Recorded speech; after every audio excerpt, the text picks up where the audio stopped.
Hello and welcome. If you're new, right now I am painting screen caps from 30 of my favourite movies, one for every day this month. So this one is possibly the hardest painting I've done so far this month.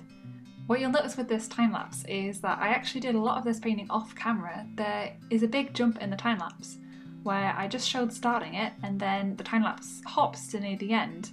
And I did that because I was struggling so much with getting it right.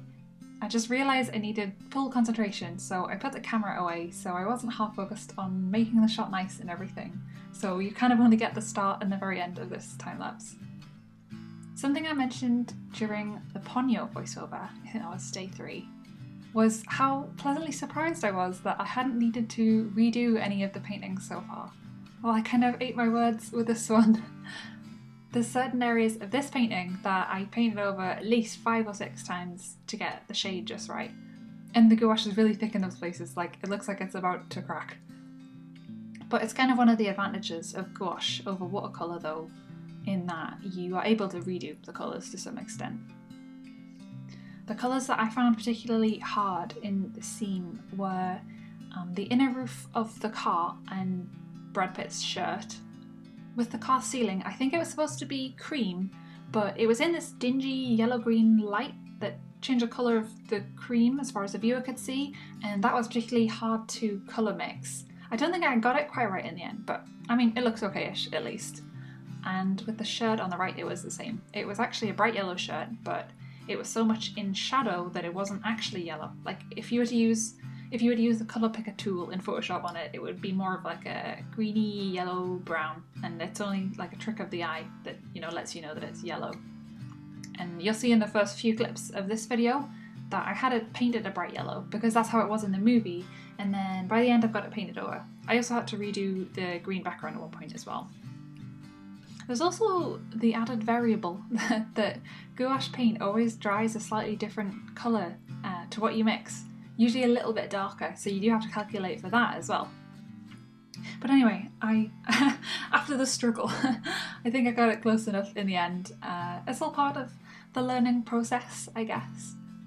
Another thing that I really have no idea to do is how to paint something that is a little bit blurry and out of focus. So the camera focus is on the girl, and the man in the foreground is a little bit blurry in the reference image I have, and I don't have any idea how to paint that.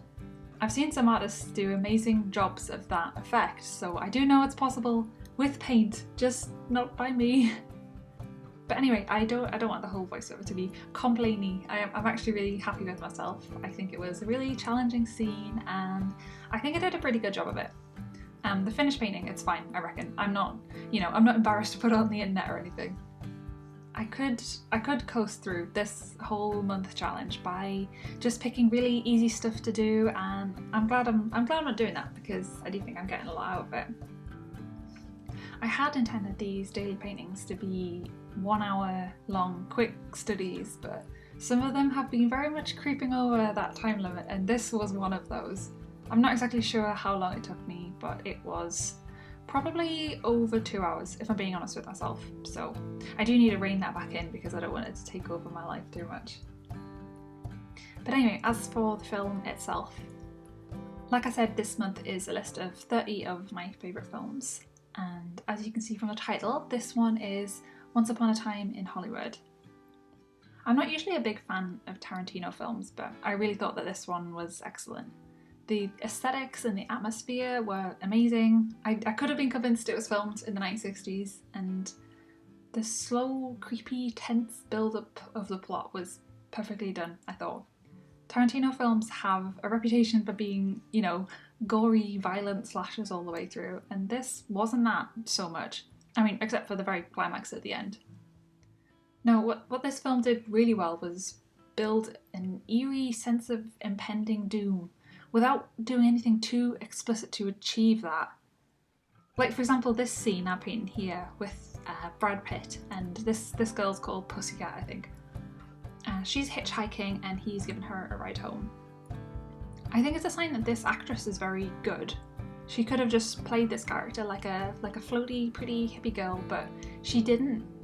Sort of without saying anything too weird, she managed to give off this slightly creepy red flag warning bells vibe, and it's just a short conversation between the two of them, so I thought that was really well done. And yeah, a lot of the film was done like this. It is really well made.